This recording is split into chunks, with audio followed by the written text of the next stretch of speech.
Most grassroots racing has picked up on a formula. You take a lot of competitors, put them in a tight, confined space, and let them loose to enjoy the chaos. It works for American short ovals, it works for motocross, and it also works for rallycross. But while there's usually much fewer cars involved in that form of racing traditionally, today we watch an experiment to see what happens when you keep the track size, enlarge the fields, and remove the dirt. We'll find out just what sort of results you wind up with as we get ready to watch the gathering of Tweakers Rallycross event. And you'll see it all live here on the Global SimRacing Channel. Hi, I'm Joe Peak, and with me in the booth is Samuel Ryman. Behind the scenes is our director, the Dr. Amjad Yaman, and he's using cameras provided by Ducky Beard. Sam, we've got 3 action-packed races planned for today, but the first one takes us back to your homeland. Tell us about the Brands Hatch Indy circuit here. Well, I can tell you from a spectator standpoint, it's a great place to watch a race, Joe. One of the few road course configurations in the world where you can see the whole track pretty much from the grandstands. So, the fans will have a great view of today's race. What about the drivers? What are they going to be faced with? Well, 6-turn circuit, very short. It's basically 1.2 miles, just a tick under 2 kilometers long in length. And this is going to be the first of 3 races we have on hand here. That this is basically qualifying race number 1, or if you will, if we have any NASCAR fans watching this race, this is almost like the first stage that will determine how you start for stage 2, or determine how you start for the second race, however you want to see that, when we fly into our iRacing powered jets and go across the road Atlanta in just a few moments' time. Yes, and if you're wondering how each of these races are going to play out, why don't we give you a little bit of an overview of just how this format works. Now, you can see those 3 races listed. Each have different times. This is the shortest one at 10 minutes. Road Atlanta will be a 20-minute race, and Barber will be 30 minutes. 3 cars, however, we will not see the 3rd car in this first race today, but we will get the Subaru out there. Ford Fiesta, the VW Beetle, and the new Subaru that they've just released. Now, it is open setups, which we'll definitely need out there to get the car right for just racing on paved. They have unlimited fast repairs. So speaking of that chaos, boy, they're going to keep a lot of cars out there. If you're wondering how they're going to determine these grids and what these races have to do with one another, well, the finishing order of the previous race sets the grid for the next one. So impetus to do well. And of course, the final race of the day, that's your overall winner. So you want to put yourself in a good position for the following race, because that'll give you a much better chance at winning the overall thing. As we watch the cars out there just warming up at this point, it's going to be a very short qualifying, just 4 laps each, Sam. And we've hopped on board Simon Grossman, the DH driver, going to give us a little bit of a lap around this track to see exactly what it's like. Just like most traditional rallycross, these are a bit of frantic courses that we're racing on today here, Sam. Yeah, and you see in the bottom left of your screen right now, Grossman is currently 8th fastest in practice, about to finish up practice here, as you mentioned, of that 5-minute qualifying session, then the 10-minute race. Joe, you and I have been talking, and granted, a lot of it has been speculation ahead of this broadcast, and some things you've said, I'm not quite sure how this is going to be, Samuel. What do you think? I'm like, I don't know, and vice versa. And so maybe our viewers are thinking, well, why didn't they ask one of the drivers, you know, what's the tyre wear going to be like? How much handbrake are you going to be using? You know, what's the racing going to be like? Where's the honest answer? I don't even think the drivers know. You know, there is a lot of unpredictability heading into these 3 events. And boy, you mentioned it at the top of the broadcast, it's going to be an experiment, much like colliding 2 atoms into each other. Will we produce a black hole and lots of destruction? It's a possibility. Lots of destruction is always a possibility when you've got rallycross cars on the track. Indeed, this is the first week that even iRacing has officially put the rallycross cars on strictly pavement tracks. So for these drivers, if they've been doing their practice, this has really been the first week that they've even had the opportunity to drive this combo officially out there. So like you said, some of them may not be as familiar if they really haven't hopped out there. But that's part of the fun of the gathering of tweakers. This Dutch community of drivers tends to put on some unusual combos during week 13 races, which is what we've got here today. And it makes for a lot of fun out there, which is really what this is all for in the end. It's just for some fun, some bragging rights. So really not too much on the line. Everybody should be out there pretty good-natured. You can see quite a bit of dirt has been dragged onto the course, which is the other thing I've been curious about as well, Sam, as we see Chepelevsky get very close to the back of Boss Slob, both regulars here in the GOT series. Is these cars, even though they are faster on the pavement, they can handle going off course, and there's no incident limit. So are we going to see a little bit of wild driving? Are we going to see some abuse of track limits, which I guess technically there are no track limits with the way that these cars run? I mean, what are you expecting? All of the above. We got 27 cars signed up for the session right now, Joe. The fastest guys are doing a lap around here in 45 seconds. So even though that's a 10-minute long race, which sounds like a short race, and it is, that's going to be, what, we're talking about 12, 13 laps there. And I think some of the chaos that erupts towards the back of the field could lead to a lot of unpredictable lap traffic for the leaders late on in this one. Which I guess could make it advantageous to take to the off track just to get around some of these cars. So we'll certainly see plenty of examples of iRacing's new grass graphics that they've recently updated, as well as the ruts out there that you get glances of here and there. So cars will give us something to watch for sure as we watch them continue to work their way around, just glancing to see what kind of mix that we have. Looks like it's a decent combination of the Beetle and the Ford. So at least we've got a good difference between not too much dominating out there. Now, I assume that they are able to switch cars between sessions. Yes, I'm just getting confirmation. So if you don't like it on one, you could switch to the other on a different track. They do drive slightly differently, but they're mostly the same in terms of how they drive out there. So just a minute left in warm-up. Stelian Chepelevsky currently leading the way by 0.3 of a second. Doesn't sound like a whole lot, but as you said, just a 45-second lap, Sam, that does not bode well for our competitors to have him have that sort of advantage. Yeah, and since we're just wrapping up practice here, we'll give you a top 5 rundown. Daniel Hunt is currently second fastest in practice. Caroni third fastest. And then Bob Van Katwijk is down there in fourth, ahead of Arjan de Vries. Rounding out our top 5 in practice right now. That's all going to count for naught, though. We're about to have a qualifying session, but just give you an idea of the drivers who have this rather small track sorted out. And of course, if there are drivers that don't like the sound of their car, they can, as you mentioned, always change cars between the 3 different races that these guys are going to be doing this morning. Although hopefully we won't see any Volkswagen Golfs going around this Brands Hatch circuit in the middle of the race. Yeah, I'd be a little curious how they manage that if that's the case. As the checkered flag comes out in the warm-up, and now it starts to really count. Hope you've got the setup how you want it. Hope that you've figured out the line in these cars. Haven't had too much fun hooning and have actually worked to try and get a lap time in as the first of the cars get out on track. We are going to see some times tumble in very quickly with how short the laps are around here. They don't need much of these 5 minutes.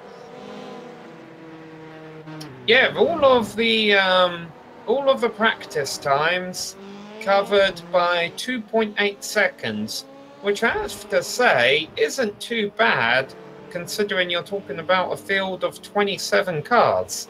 Absolutely. That bodes well for the action in the mid-pack, at least, even if the leader has got quite a gap over the rest.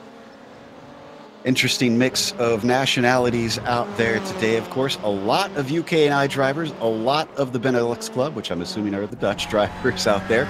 But, you know, we've got some France. I see some DS drivers. We have one Hispano-America, Alvin Nieves, has decided to join us out on track. And we're going to watch on board for Stellion's first timed lap here, just to see what he's got in the car first time round. I'm assuming that first lap is going to be the fastest, the tires freshest out there. Again, they are made to handle the pavement out there with Rallycross cars, but not for the entirety of a full race distance, especially when it gets to be 30 minutes. 10 minutes they should be pretty decent, but I'm curious to see how they are going to last as he comes his way around clearways and through Clark. UK&I driver takes it up to the line. Let's see what he gets for his first timed lap. And he puts it on pole, but not for long. Daniel Hunt tops him by about a tenth. Yeah, Daniel Hunt turned a lap similar to what he did in practice. Trepolevsky's first lap was 4/10 off of his fastest practice time. Good news for him is he's got 3 more laps around to try and find those 4/10, although he only needs 1 of them. Now, one thing we should point out, we were talking about there are no incident limits, and drivers can take off track if they need to do so to find speed. You cannot do that in qualifying. Got to keep it on the pavement for the lap to count here in quali. So incentive as we watch Van Katwijk work his way around in his Beetle. Incentive for drivers to have practiced on the track itself. And Trepolevsky does go to the pole by about 2/10 over Daniel Hunt. Hunt has taken it back into the pits, and he's taken 1 timed lap, and he's going to come back out for another one with fresh tires.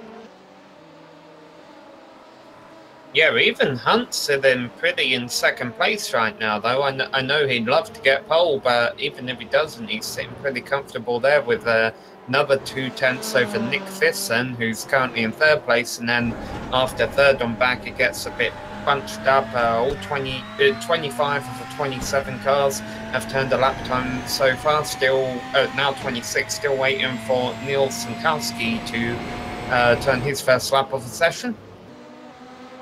Indeed, we're also watching Bjorn de Forsch, currently got himself into 11, working his Lego car, trying to build a good lap. Daniel Hunt is continuing to try to chase down our leader, though. Comes around, I believe this is his warm-up lap, and just getting ready to take to his timed lap as he heads up the Brabham Straight to Paddock Hill Bend. Pretty smooth on the wheel as we watch over his shoulder. Love this angle, actually. Gives us a good idea of the driver's eye view here, Sam. Yeah, Dougie Beard always knows exactly where to set up our cameras in these iRacing cars. As you see Hunt down to the bottom of the hill here, you have a lot of runoff on the exit of that turn. You can get away with using that without even accumulating an incident point, and you can bet the cars up front, and well, pretty much all the cars should hopefully be using as much of that runoff as they can.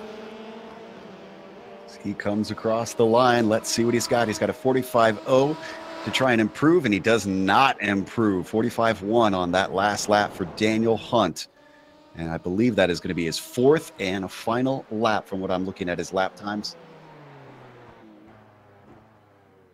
You see, Johan Harth here has jumped up to, well, it was 6th place, has now been bumped back down to 7th. And just checking to see if anybody else has got their 4th lap to put in, because we're going to have to get through this grid pretty quickly here. And qualifying is up, so let's go through our grid. Stelion Trepolevsky does have it on pole. Daniel Hunt is going to be starting in 2nd with Nick Thyssen in 3rd. Bob Van Katwijk closes out the 2nd row in 4th with Arjan de Vries starting P5. Jawad Karoni in 6th. P7 goes to Johan Harth. Jamie Wilson in 8th. Marco Derricks in 9th. And our top 10 is rounded out by Sven Dimmel. Yeah, and then we have Simon Endel ahead of Bjorn de Vries in 12th place. Kip Stevens and Tom Schadenbrock are back in 14th ahead of Simon Grossman and Nick Cool. Steve Heffer will be starting 17th ahead of Gerben Kelly. And then we got Brian Howard and Bas Slob rounding out the top 20. Last of the field going to be closed out by James Ewens in 21st. Joop Willemsen in 22nd. Scott Malcolm will start the race 23rd position. Behind him in 24th, it's going to be Jan Hein Lever. with Alvin Nieves starting 25th, Krister de Ritter in 26th, and Niels Santowski going to start last on the field at a 47.2 for his qualifying time. The cars continue to grid up. There we get our nice fly cam from Dougie Beard heading down the curved front stretch. A little bit tougher to get that fly cam set up around here with how this straightaway works. But I love that dramatic shot as we see the last of the drivers figure out their setup that they want loaded up and bring it down to the grid. What are we going to see today out here at Brands Hatch? First of 3 races for the Gathering of Tweakers Rallycross event. First time they've run something like this out here.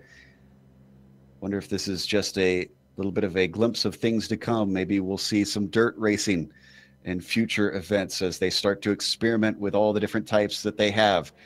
As the lights come up, the engines start to rev here at Brands Hatch. It's race 1. Green flag is out, and Chepelevsky off the line. Well, Hunt tries to give chase down into Paddock Hill Bend as we see 27 cars stream their way downhill. Trouble already at the back of the field, but things looking quite nice and tidy up front as they go up the hill here, back down the drop. And now here's where already we're seeing Chepelevsky run away up front. Things getting crowded in the middle of the field, but so far so good up front. Just a couple minor incidents at the back. Very crowded, but impressive the way everybody has handled themselves in these tight confines. Chepelevsky getting himself a gap of almost a second over Hunt on the first lap. Grossman getting turned out of a final corner, coming back on the racing line, hit hard, massive roll through the air. That was Jan-Hein Lever that smashed into the side of him. Multiple cars, Willemsen involved, Scott Malcolm involved. Let's take a look at the replay. Boy, that was a mess. Most of the first lap was quite clean, but the problem is that meant that when things did go south at a high-speed portion of the circuit, they were all still bunched up together. Watch on board lever here. Yeah, and when you pull the lever, it sends stuff flying up through the air. It certainly did. As we come back live, Chepelevsky may have pulled that 1 second gap on the first lap, but he has not been able to extend it. Hunt is holding it down right now. Arjan de Vries is the one that's got to worry about those two running away, as the third place driver has got a train of cars behind him that goes all the way back. Wow, just about to the back of the field. Yeah, I thought I saw a bit of a challenge for 8th place going on in the first corner there. That's definitely one of the better overtaking zones on this circuit traditionally, and I think that's being replicated here, that the drivers are trying to get a good run out of the final turn and make an inside move stick in turn number 1. Watching Jamie Wilson being challenged by Simon Trindle as well. Bob Van Katwijk is just ahead of those guys, working in 6th place. He started much higher than that. He lost a few positions in his first few laps. Again, this is the shortest of our races. This is the most frantic, where drivers are going to be wanting to make up positions. But as much as they want to try and move forward, Sam, how much do you try and temper that with knowing that if you screw it up and tumble down the order, you've got to start from farther back in the second race?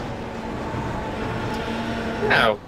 I think that's just, tells you got a bit of work cut out to do for you. If you're going to be aggressive, if you're starting at the back for this race, you know the best thing you can do for yourself is get a good qualifying spot for the second race. So you've got to go as fast and as hard as you can. And if you fail, don't worry, it just means you've got a little bit more work cut out for you in race 2. A bit of an off there from Simon Trindle in turn 1, and that cost him a few positions. Trying to close the door, contact. That was with Nick Thyssen, who stuck it up the inside of Druids. Couldn't do anything with it. Drivers are allowed to do a little bit of baiting and banging, but they've been asked to not do anything too silly out there. So trying to be respectful, but still, these are 4-wheel drive cars. As, does Katwijk have problem? Van Katwijk slips down one more position, loses out to Jamie Wilson, who takes away 6th position. Yeah, let's give you a top 5 rundown after the opening 5 laps here. It's Triplevsky, who has checked out to a 3-second lead over Daniel Hunt. Reed is running in 3rd place, not too far behind Hunt. And then Johan Harth is currently holding off his battle for 5th. That's now on because Caroni went too hot into droids, and Jamie Wilson going to try and take advantage on the outside. Wilson really on a tear. He took 1 position 1 lap ago. He's trying to make it 2 for 2.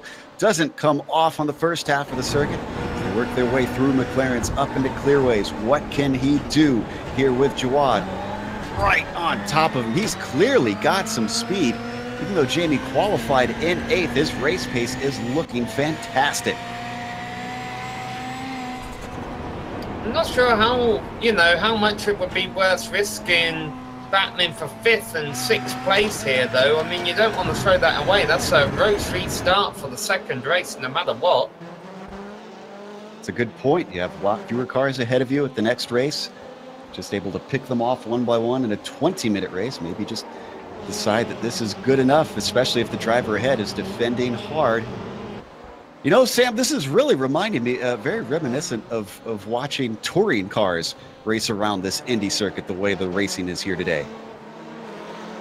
Yeah, touring cars always put on a great show. You can rough them up, but at the same time, you know, there's rewards to be found in keeping your cars clean, which is what the drivers up front are doing.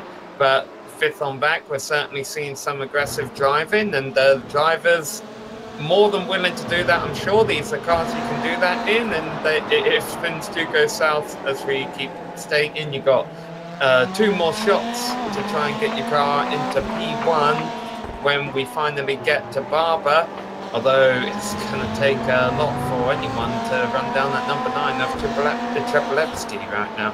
Yeah, even though we've been watching this battle on screen, let's stay with this, but it's a 5-second gap between Chepelevsky and Hunt. That is incredible. But right now, Bjorn DeForge very much under threat from Trindell, who we saw go off earlier and is trying to make up time. But unfortunately, DeForge has this Lego car locked into this 9th place, not giving it up. Derek's just ahead of him. Oh, as he takes Patakill Bend a little bit wrong. And now Trindell, unfortunately, offline as Nick Thyssen sticks his nose in underneath him, up through Druids. Can he take it away? No. He's going to defend successfully for now. Yeah, you say there, DeForge has that position locked in. He did very good at blocking there in that Lego car and was able to hold on to the position. Up in 5th position, Jawad is still battling with Jamie Wilson. I am impressed with what Jamie's been able to do in this race, and he's got a nose in looking to the inside. How deep is he able to go onto the brakes down into this corner? Oh, hard defense from Caroni. He goes for the over-under around Patakill Bend. This could work in his favor as he's got the inside line up to Druids. Both of them braking incredibly late to this hairpin.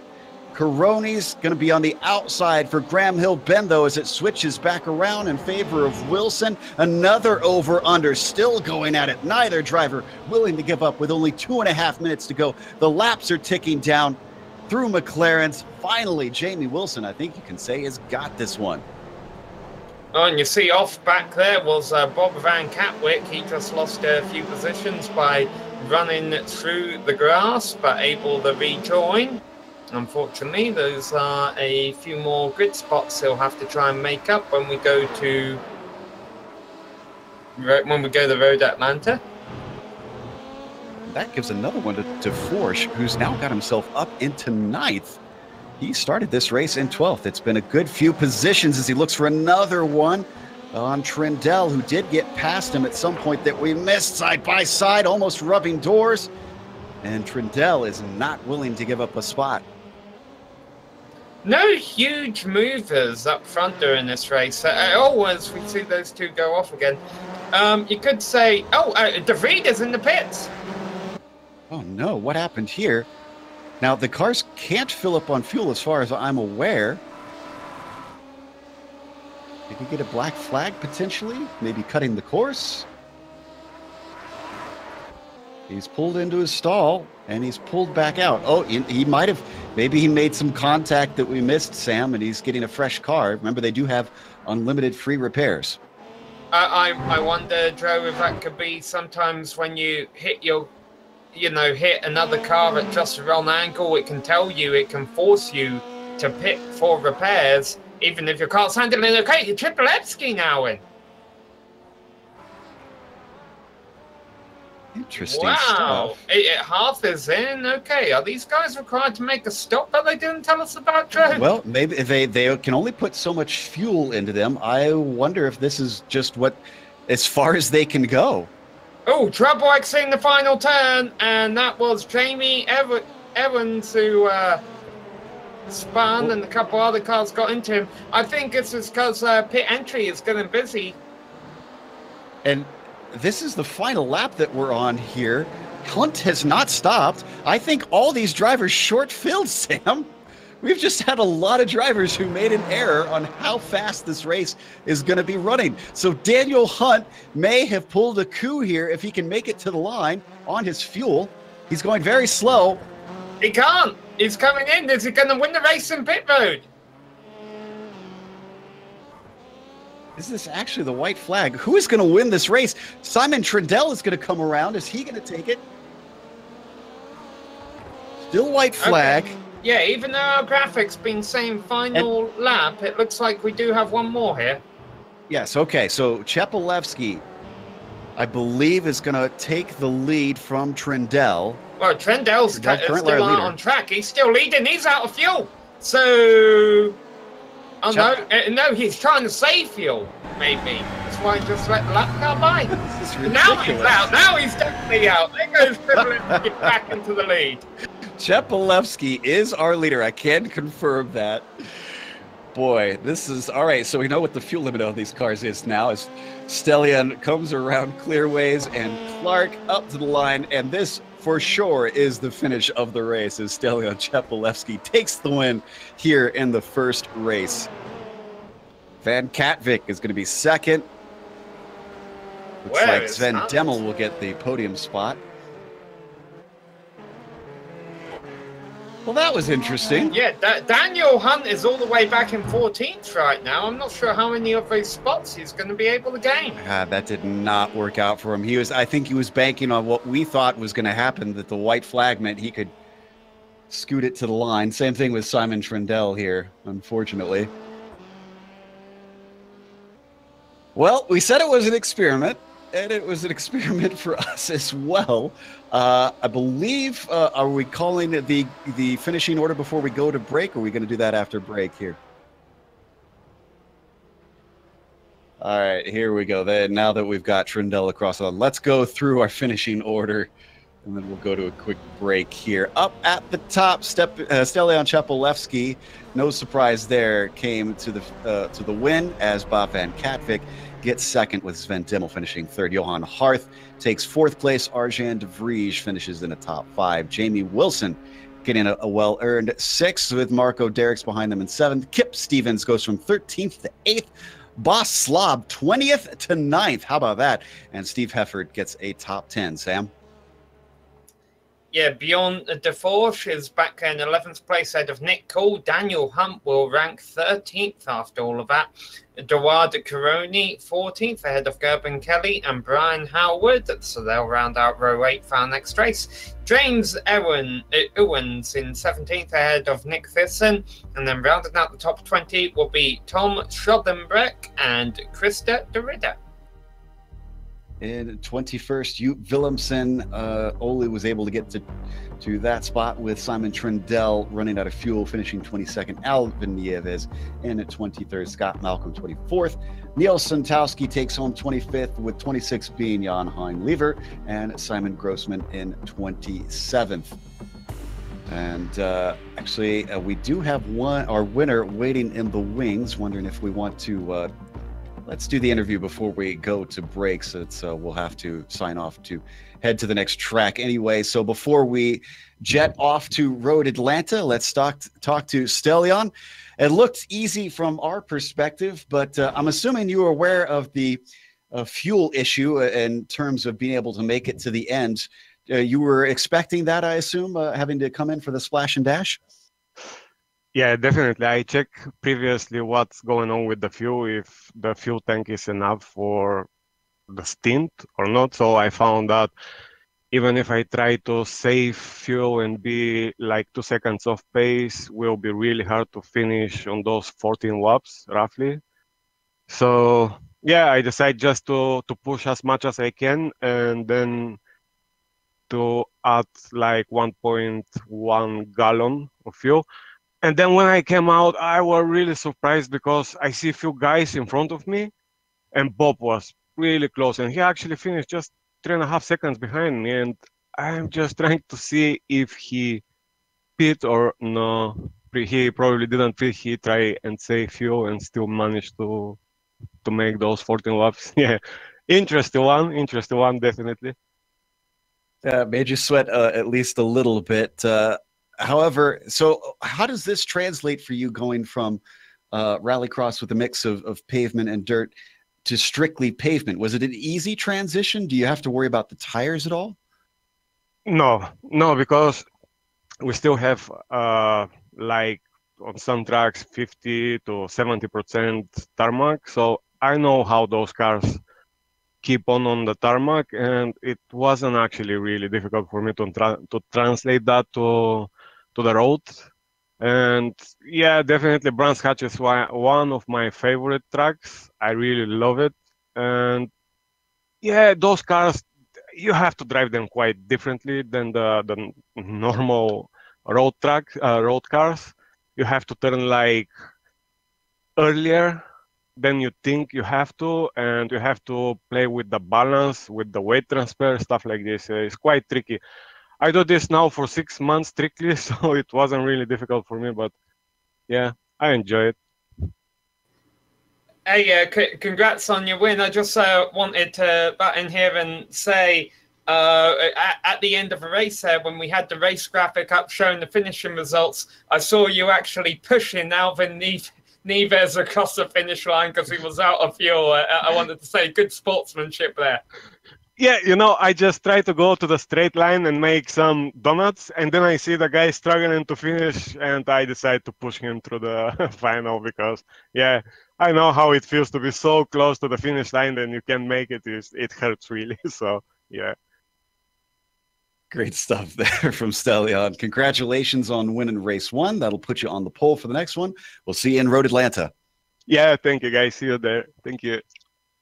Was our winner, Stellion Chapelewski. Everybody else has decided they're going to hop across the pond, which we're going to do ourselves right now. We'll see you in a moment over in Road Atlanta. Don't go away. Race 2 is coming up here in the Gathering of Tweakers Rallycross event.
Welcome back here to the Global SimRacing Channel. We've come on over to Atlanta here in Georgia, all the way from the UK.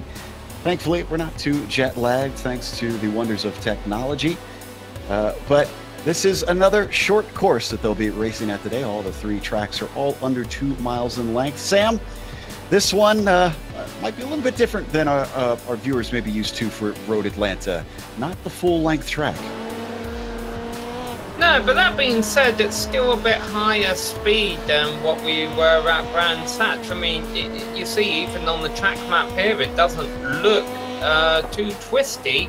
Of course, you'll be able to tell riding on board on our cameras here in the last 4 minutes of this practice session. There's definitely some tight curves around it, but there's also a lot higher speeds. I almost wonder, Joe, now that we saw fuel consumption play a big role over in Brands Hatch, if this also doesn't mean we'll look at some drivers struggling to make it on 2 stops just because of how much throttle you're going to have to use around here. Yeah, I suspect the same thing as we ride on board with Sven Demmel. One thing about this place, now, Brands Hatch has plenty of elevation change. This place, too, as well. Almost want to say they might have more elevation change. You can see just how big the rise is as the car cuts across the shorter version of the track and then plunges back down into the chicane. I'm expecting most drivers to try passes right here, if I'm honest, Sam. Yeah, because when you get out of that roller coaster section, the first few turns at the start of a lap, you go through a long right-hander that takes you through the shortcut. That's not the ideal way to make moves, what we just saw there.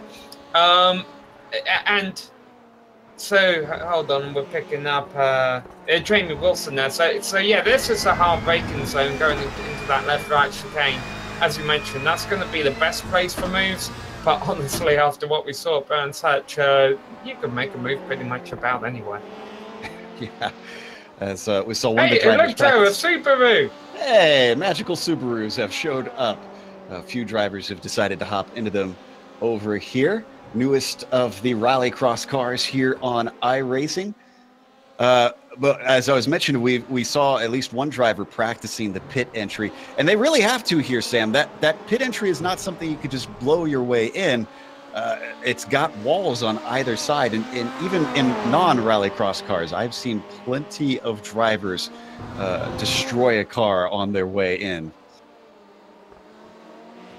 Yeah, there's one weird thing about these cars. For as much as they get roughed up during some of their races, they do not like walls. The good news, of course, is you can take a free repair if you do bugger up pit entry. Yeah, that's true. I guess that is incentive to maybe take it a little hot and use the walls to slow yourself down slightly, not a whole lot. So watch some of our drivers continue to practice their way around the track. Just a minute left in warm-up. Again, the grid has been set by the finishing order of the previous race. We will go down the grid in case you missed that first race, but this is not qualifying out here today. And you can see drivers being a little bit more liberal here with the edges of the track and some of the corners. Maybe a little bit of an advantage to be found towards the grass on the runoff. Hunt running that standard scheme here on the Beetle. Guess he either was too lazy to paint it or just really likes Alberto. I guess those are beef jerky. Bjorn de Forth, by the way, is the fastest driver in this practice session. Don't know how much that means given it's a very short practice session and not the entire field has turned laps, but it tells you he's up to speed. You see Simon Grossman has gotten himself up into 8th. He's running the Ford in this one. Is Grossman. I believe he was in that same car last time around as well. And as the clock ticks down, just the final moments here in the warm-up for race 2 of the Gathering of Tweakers Rallycross event. And you see the checkered flag now out. So drivers definitely will have wanted to practice some during the week, not just rely on this 10-minute warm-up to get familiar with this track, to get fast out there. Your grid order As we bring that up, is going to be starting with Stelian Chepelevsky on the pole. Bob Van Katwijk will be second, followed by Sven Dimmel in third. Johan Harth will begin in P4. Row 3 is started by Arjan de Vries in fifth, Jamie Wilson in sixth. Marco Derricks, Kip Stevens, Bas Slaab, and Steve Hefford will be 7th through 10th. Yep, and then starting behind them, we have Bjorn de Forge starting in 11th, ahead of Nick Cool. Daniel Hunt, 13th, ahead of Caroni in 14th place. Cuban Kelly and Brian Howard are on the 8th row, ahead of James Owens and Nick Thyssen. Tom Schockenbrock and Krista de Ridder round out the top 20. Willemsen, Simon Trendel, Elvin Nieves, Neil Santowski, Jan Heinlever, and then at the back of the field, Nick Thyssen. That is going to be your grid for today. In fact, they have all already gridded up. Thankfully, we whipped through that as the lights come up. Green flag is out for race 2 as Chepelevsky leads away from the pole for the second race today. Great start off the line from Johan Harth. Gets himself into third. Very fast first corner around here. A reverse of the last round as they go uphill. We got a car off track. Slipping Wilson. back down the order. That's, yeah, indeed, that is Wilson losing a ton of positions. A little bit of banging. This is going to be the tough one. Into turn 3 they go, Sam. Yeah, we've seen pile-ups through these S's here before. Fortunately, avoided one so far. However, we saw how lap 1 ended over at Brands Hatch. So these drivers not out of the woods yet as they'll nose to tail. Marco Derricks has gone off. He spins but stays off course, doesn't collect anyone else. And now they're coming down into that hard braking zone. Here's where passes can happen. Bob Van Katwijk a little bit under threat from Johan Harth that first time into there as Harth was way deep in the corner. Jamie Wilson got tagged from behind by, is that a teammate actually? Yes, it is. Trendle, yes. Watch the replay here. Those two probably going to come in for that spare car. I wonder if you could make us a scheduled stop. We saw it was pretty tight before. Though it was the first lap, maybe save a bit of fuel. You could stretch it. We're going to watch from onboard Thyssen. He gets a front row view. I think it looks like, I think that was Trendell in the back that just lost it under braking and unfortunately clipped the rear end. Oh, and Simon is actually still trying to limp around, I believe. His car very damaged. He's going to try and stretch it, I think because of the fuel maybe. Yeah, meanwhile, the leaders are coming around to complete lap number 2. Chepelevsky in the lead ahead of Katwijk. And then up into third now is Sven ahead of Arjan de Vries. And Johan Haas, who started this lap in third place, is down to fifth. I think that was Sven Dimmel going way off that we saw there on the front stretch. Everyone's doing it, Joe. I think I see there's a lot of time to be gained in overshooting that final turn. Got a bit of a bee's nest back around 8th, 9th place. Kip Stevens, Daniel Hunt, Jawad Caroni all in there. Steve Hefford in that group. Bjorn de Forge, boy, he has been just steadily working his way through the field in both races. Gone from 11th to 7th as the Lego car. Yeah, and as we mentioned, he was fastest in practice, so obviously has gotten up to speed here okay. All going to stay in line down into the chicane. 17 minutes left on the clock. Still very early in the race as drivers now start to settle in. And now we found out tires not really as much of a concern out there. Boy, Hefford's starting to really put the pressure on to de Forge. He's looking to the inside. He turns to Forge. He hits the wall. He comes back. He gets plowed into by Stevens. More cars run into him. Oh no, all that hard work. Caroni gets turned around as well.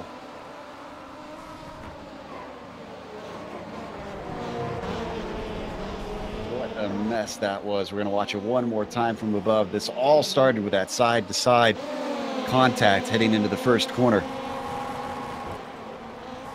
Just as soon as he hit that wall, Sam, he was for a ride. Yeah, Cloud Cuckoo Land got sunk there.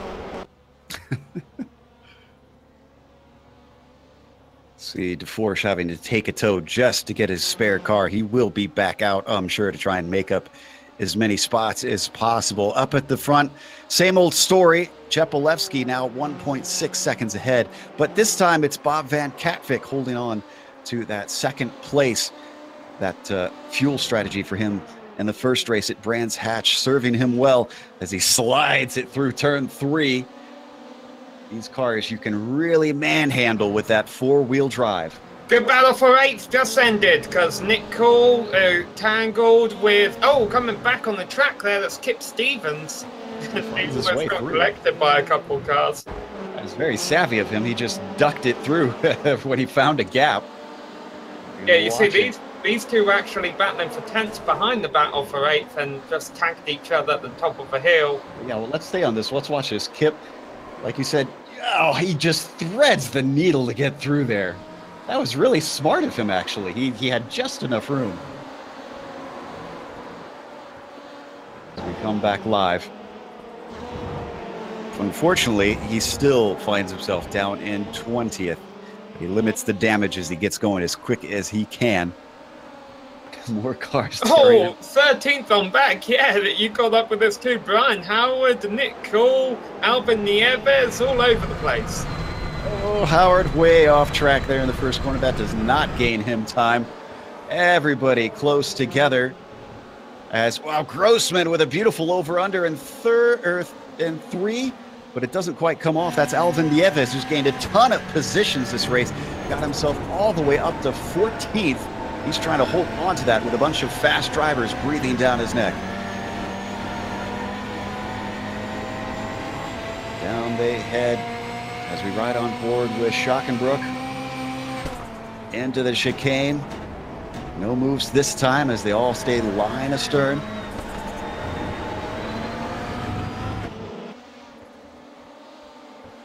Plunging down the hill.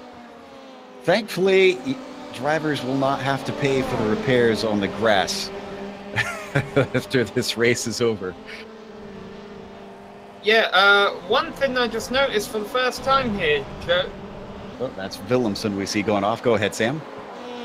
I just saw, I was reacting to Bjorn de Forge when he came out of the pits after getting his free repair. That's Grossman.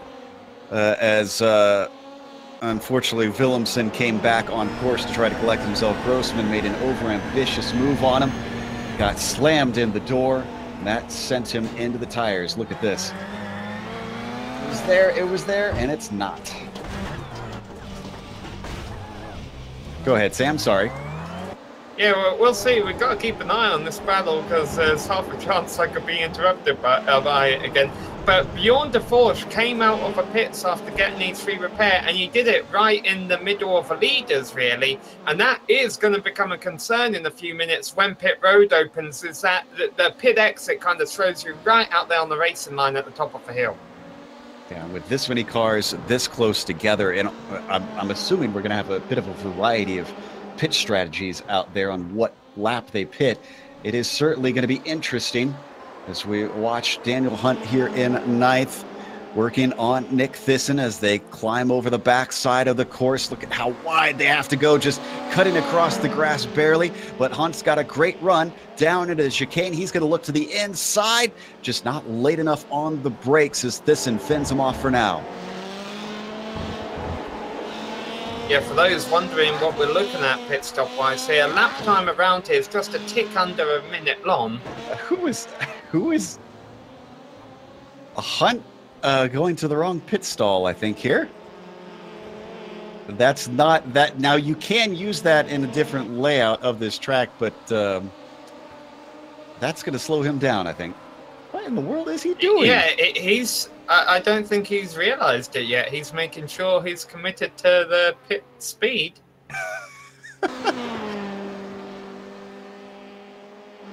Maybe you actually have to abide by the pit limit, even though it's not an actual pit lane. Well, he should be able to get back up to speed. He's going now. slow, yeah. Something's wrong with him. Up in 3rd place, Sven Demmel may have finished there last race, but right now Arjan de Vries is trying to change that as he is right on top of him. Leaders are in, so as we're mentioning, about a minute to a lap around here. and we are 9 laps into this race, about 9 minutes into this race. So it will be a 2-stopper. And yeah, pretty much all of the drivers who are running up front coming in. The tricky part is going to be when they all come back out on course, there'll be drivers there, and the top of the hill could get very interesting. Certainly could. As we watch Nick Thyssen. Chepelevsky is our first, obviously in and out, being our leader. Oh, and he's got a spinning car right in front of him. Whoa! Flipping! Sentowski! Oh, Sentowski coming back out on the racing line as cars going by. The smoke pouring out the back of it. All right. There's more cars with an incident behind the back there. What in the world is happening? Here's Sentowski's car. The DH driver just a little wide through there, obviously already with the damage. Great heads up by Chepelevsky to see that one coming. Sven Demmel, who was one of the drivers who stayed out an extra lap, I think he's regretting it because he was coming into the pits very slowly. He's maintaining speed. I'm guessing he's not out of fuel, but his car's probably sputtering along there. De Vries didn't seem to have such problems. He has hit his stall. Chepelevsky already well by, though. I don't think that fuel saving is the way to go for this race, unfortunately. And in fact, Hearth, do we see something with Chepelevsky? I was looking away from the screen for a second. Yeah, he's leading again already. The pit stop cycled through quite quickly. It's 6 seconds over Johan Harthius right now. Yeah, Hearth, I believe, jumped himself into second, if I'm remembering correctly. I don't think he started there. No, so Hearth started 4th. So Johan using pit strategy to get himself a little bit farther up. Well, let's not also overlook the fact, though, Joe, there could be some short stopping going on under this first pit stop by some drivers if they want the track position now, and they'll they'll have to take a longer stop next time by. That's very true. Didn't quite think of that as we ride on board with Van Katwijk, continuing to give chase to De Vries.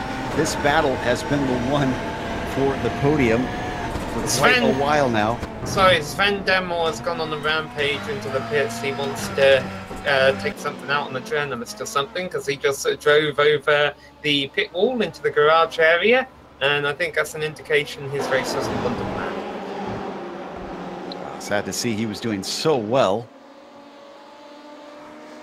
As we stay on this battle for third, still incredibly close. Let's see what Van Katwijk has for De Vries. Down to the chicane, braking a little bit earlier. Can he set himself up for coming off the corner? Sometimes that's a viable strategy here around Road Atlanta, but not going to be the case here for this lap at least. Now, I don't know if this is because of the strategy I was just mentioning about, some drivers possibly short pit in the first time around. But Nick Thyssen has gone from 18th to 6th so far.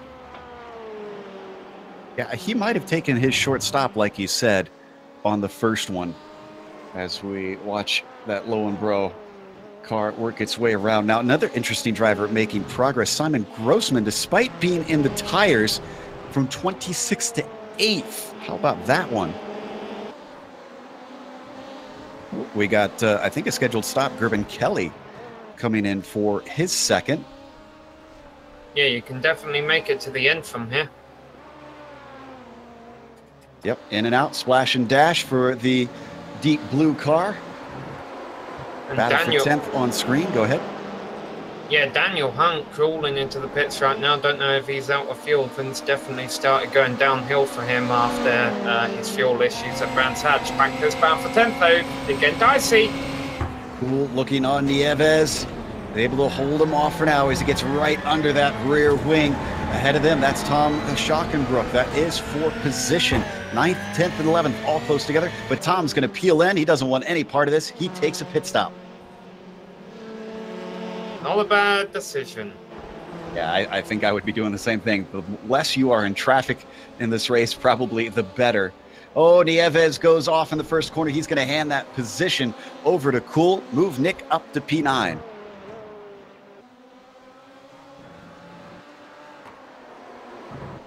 Boy, a wide variety of stuff going on. Drivers battling all over, different pit strategies going off. It's going to be a little bit hectic to try and keep track of, but we'll do our best here on the Global Sim Racing Channel. Your leader still, Chepelevsky, by about 6.5 seconds over Johan Harth. Your second place driver, the real battle up at the top, is still for third. De Vries and Van Katwijk close together, and they are being joined, Sam. Boss Slob, where did he come from? Started this race in ninth. He's looking at fifth.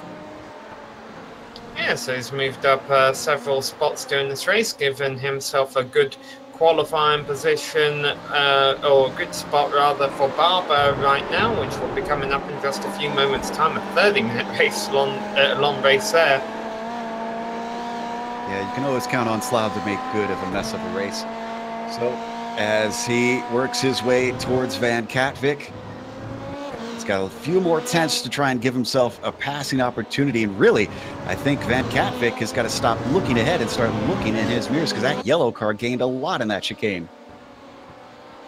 Yeah, lost a couple of spots to where he finished from Brands Hatch so far. I almost wouldn't be surprised, Joe, if we're seeing a little bit more chaos in this race because of the drivers perhaps practicing less here. I mean, when you think about it, how are you going to prioritize your practice for the 3 races? And De Vries had an off in turn 1 that brings Van Katwijk very close, and here comes De Vries behind them as well. Yeah, De Vries a lap down car, but that doesn't mean you can't get involved in this. We don't need to see a replay of De Vries just a little bit off the first corner, but you can see the results. We want to stay with this just in case something erupts. A spin by Simon Trendle down there, the chicane. Fortunately, rolls off of the racing line. He's going to be sitting there while a lot of cars coming around.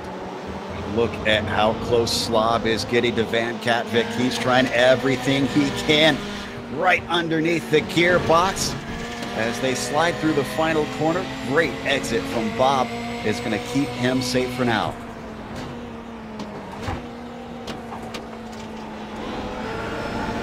Up through turn 1. So despite a scary moment last lap around for De Vries, he's minimized the damage, collected himself, gotten a little bit safer from Van Katwijk. Still, this is all for essentially a podium spot between these 3. We'll set you up on the second row of the grid for the final race coming up shortly after this one. All to fight for here. Well, I love these low angles that Dougie Beard is getting on these Rallycross cars, because you can really just see how much they're sliding them around. Shaping up for another interesting finish here, Joe, as Chepelevsky comes into the pits with just 3 minutes left to go. With 3 minutes left on the clock, pretty much all but 2 cars on track are going to have to make a pit stop before this is over. And Van Katwijk is joining him. He ducks out of that battle that he was in. That could be a smart decision. We see a number of drivers. Thyssen as well coming in for his stop. Right now, your leader is De Vries, but he has yet to make his final stop. We saw him try to go 1 lap longer before. Don't think he's going to be able to make it on 1 stop here today. Chepelevsky is in and out. Gets into clear air critically as well, Sam. We were talking about that earlier. That could make the difference on where you finish today, where you siphon out here in traffic. And Nieves just came into the pits. He had been running in 10th place, which is good considering he started 23rd. Actually, a lot of big movers through the field in this race. We'll wait and see which ones can hold on to it for the checkered flag, because things could definitely get shaken up a bit here on our time in the scoring with these drivers making the late stops. De Vries might have to have his car looked at, because he's still going. I thought he would be absolutely coming in the lap after. This guy is apparently the Scott Dixon of Rallycross. Just somehow he is fast and he saves an incredible amount of fuel.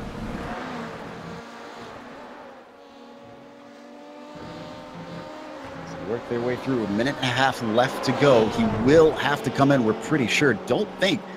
I can't imagine he can make this on 1 stop. Oh.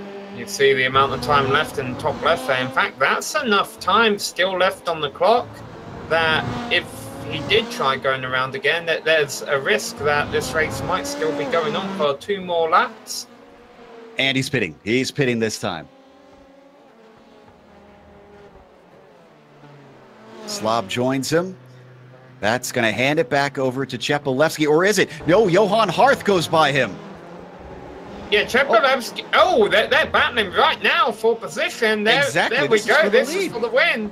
Pole position in the last race. How did Harth do this? We missed a trick here. As Stillion's going to come back at him. He defends to the inside. Does Johan down into turn 1. Final lap here. But De Vries comes out ahead of both of them, Joe. Oh, wow. So the fuel saving did work. Arjan De Vries in the number 13 out ahead of the leaders by about 2 seconds. The final lap here. Can he bring it home? Does he have enough fuel? Is it the final lap, though, Joe? Because I know the clock's about to expire, but... Yes, this is it. Yeah, but the leaders when the pits last time around with like a minute left on the clock, I wonder if iRacing still thinks there might be 2 laps left. This is it. Checkered flag is out, and Arjan De Vries is going to take the win with a beautiful fuel strategy. Half is off hard from second, but still gets it. Chepelevsky down to third. Who saw that coming? Bob Van Katwijk gets a nice 4th place finish. How about Nick Thyssen? 18th to 5th. That is phenomenal stuff. Slob gets a 6th place finish. Grossman is going to come across 7th. Another one with an incredible jump, 26 on the grid. Let's take a look at the replay with Harth. Is this just driver error? Was he hooning maybe?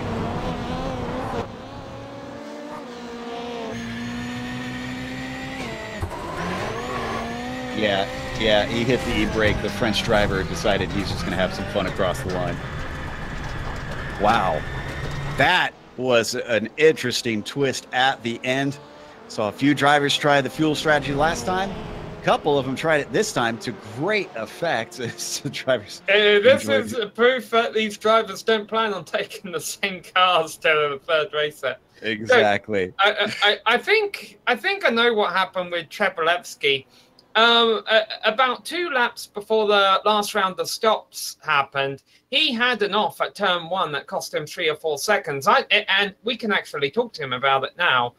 I didn't think much of it at the time because he had a 7-second lead, but it could very well be that Harth had done a better job of fuel saving for the final stop, and combined with that mistake from Chepelevsky, that's what was able to make Harth leapfrog him.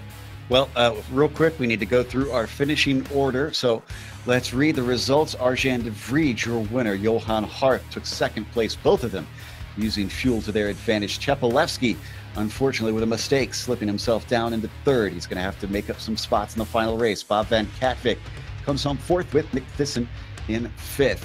Boss Slob takes 6th today. Simon Grossman 7th. Steve Hefford 8th. And Kip the Hairflick Stevens takes 9th. Jawad Karoni with a well-earned 10th. Sam? Yeah, behind them in 11th place, Alvin Nieves, all the way from 23rd on the grid, ahead of Tom Schreckenbrook. Nick Cool will be in 13th place, ahead of Krista De Ridder.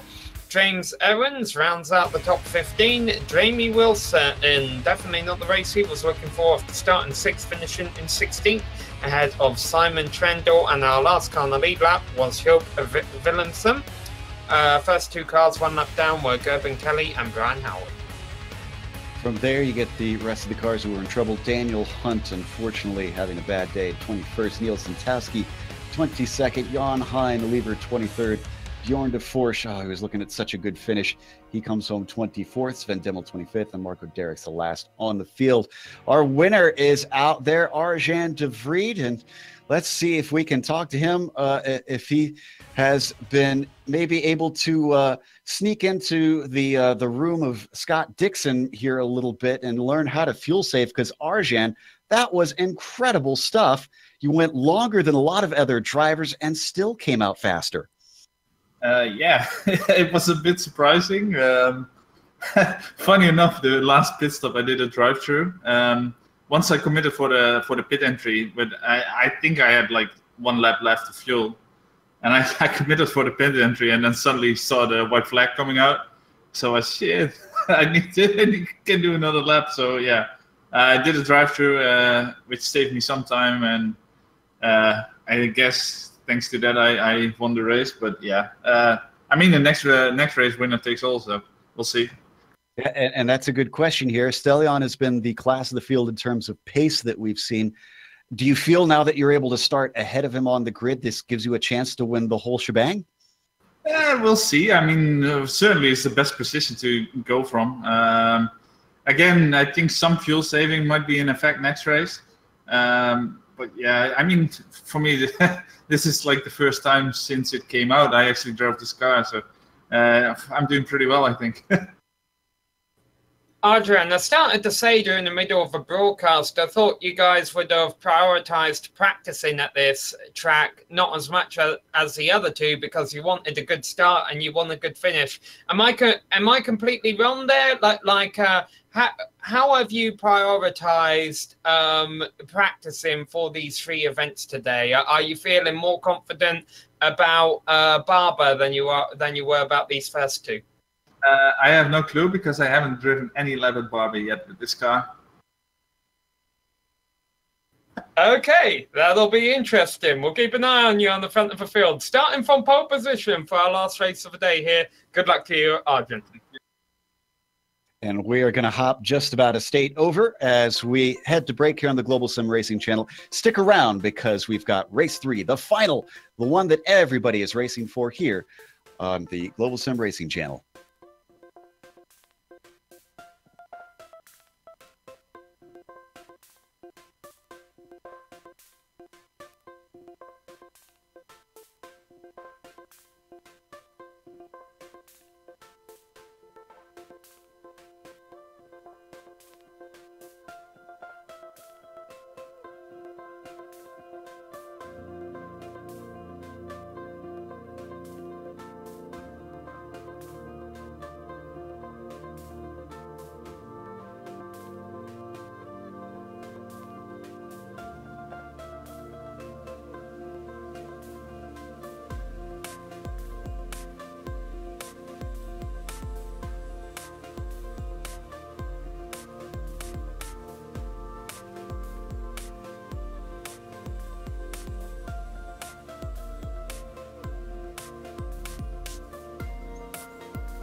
Welcome back to the Global Sim Racing Channel. We've hopped on over to Alabama here for Barber Motorsports Park, where it's hosting Race 3 in the Gathering of Tweakers Rallycross event. That was some enlightening stuff, but not just for us, for maybe for others, as the drivers warm up here for what is a bit shorter version of what people might be used to. Sam, for Barber, what layout do we have for us in store now? Oh, hopefully we have a graphic of it here, because it's kind of hard for me to tell you, Joe. I think myself and also our pole sitter are not quite entirely familiar with this configuration, doesn't get used a whole lot. But here you see, it's Barber Motorsports Park. First turn's the same, first few turns are the same. It all gets different around Charlotte's Web. The spider gets squashed on, and we don't use that whole section of the track. After that, we basically do a chicane after Charlotte's Web and come back out onto the end of a back straight section. So for those of you IndyCar fans who like that turn 8, right, left, right complex, that turn kind of gets cut out here, but still an interesting configuration, Joe, and we've seen interesting racing, and I think as a result we're about to have a very interesting 30-minute race here, and it's for the marbles now. I mean, we've had tons of little stories to follow throughout the first two qualifying races. Essentially, the big race, of course, we're going to be the big story we're going to be following up here is the race for the win. Who is going to bring it all home? Exactly. This is the one you want to set yourself up for. This is the one you want to do the best on, because these are the results that will stand. We saw last time 2 stops for a 20-minute race, so expect probably 3 stops for a 30-minute race out here today. So we watched Bjorn DeForce work his way down the hill into what should still be a decent passing zone, I would assume, here into Charlotte's Web. Otherwise, very difficult. Not many heavy braking zones around here, Sam. No, probably that braking zone into Charlotte's Web is one of the better ones around here, because even though, yeah, sure, that then throws you back out onto the back straight of a circuit, there's really not a whole lot of places to get up to speed and make a move on anyone between there and the end of a lap. Charlotte's Web is going to be the place where you're going to want to make those moves stick. So as we wait for the warm-up to finish out again, if you're just joining us, the grid has been set by the results of the previous race over in Road Atlanta. We'll go through that in a moment. A lot of elevation change here yet again. There's a few crests, but these cars are used to much different crests. They can actually get airborne, but not here. Unfortunately, they are going to get a little bit light in a few places where maybe they'll have to watch out with the power of the car. So are we going to see some aggressive moves with the difficulty and trying to get past drivers? Chepelevsky puts the fastest lap down in warm-up. You can see at the top of your screen. So he's trying to set himself up to maybe take that lead back, having starting on the second row this time around. Yeah, but we just heard moments ago, as we mentioned, from our pulsar, Arjen de Vries.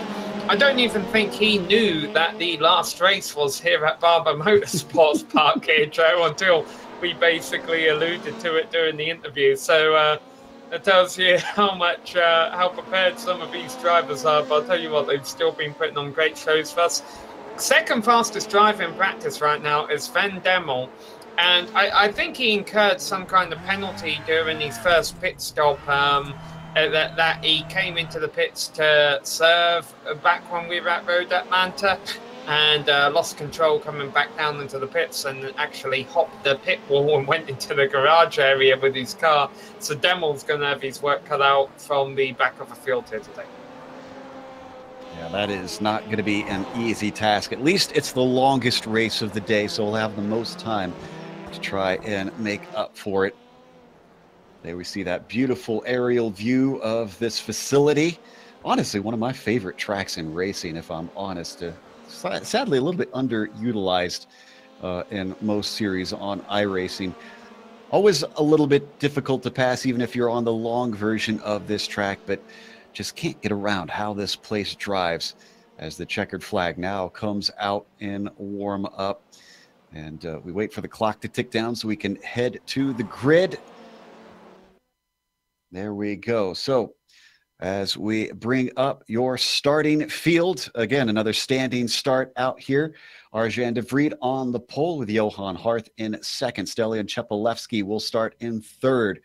With row 2, going to be Bob Van Katwijk completing it. Nick Thyssen in 5th, Bas Slaab 6th.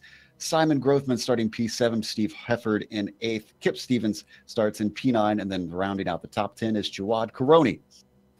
Yeah, Alvin Neves will be starting in 11th ahead of Tom Schockenbroek. Nick Cool and Krista Derrida will be starting 13th and 14th ahead of James Evans, Jamie Wilson, Simon Trendle, and Joab Willemsen. Getting good, all of them getting gridded up here. So Gerben Kelly, Brian Howard, Daniel Hunt, Niels Sintwalski, Jean Hein Lever, Bjorn de Forsch, and Sven Demel rounding out the 25-car field. Kudos, still 25 cars in race 3.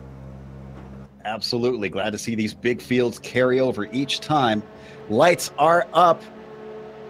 Oh, we saw a jump start. I think that was Johan Harth, actually. He is probably going to get a black flag. That's going to make it extra hard, and that allows Chepelevsky into second off the line.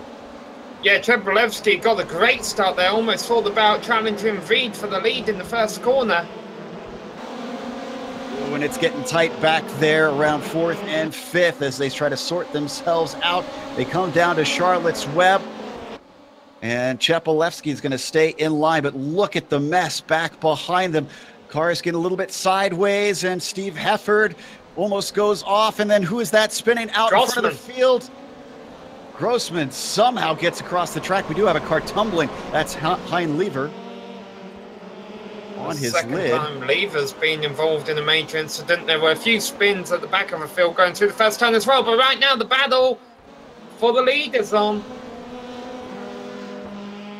Here we go. It was nice under attempt by Chepelevsky, and he's going to make a move, stick in turn 1. What's de Vries going to be able to do, though? Well, it was a valiant effort to keep him back, but I think everybody knew that Chepelevsky was going to have the speed over de Vries. Now, here's the question. Can he keep up with him? Maybe keep him under threat for this race. Traffic, again, could play an issue with this being a much longer race. Well, also, let's not forget the way de Vries won over at Road Atlanta. He played the fuel game. I don't think he did that knowingly. He just was naturally good at it, or better at it than Chepelevsky was. Can he make the same happen here? Boy, Steve Hefford has been holding a few cars up. This is back in 6th. And right now, Kip Stevens trying to do what he can to peek inside of him. He's tried a couple times here. He's very aggressive. Car behind, sticking his nose in. I believe that's Schockenbroek. Gets himself up into 8th past the car of Alvin Nieves. Nieves with another challenger, Jamie Wilson, from 10th down the inside into turn 1. About the cleanest pass we've seen today so far. Yeah, I think it was Bas Slaab at the front of his pack in 5th place who collected the Grossman that we saw on the opening lap that triggered that major incident. So I wonder if Slaab's actually carrying a little bit of damage, and that's why we're seeing the train behind him. Oh, and Schockenbroek has Sintowski coming up the inside. He's already been passed by the car of Jamie Wilson, who snuck through.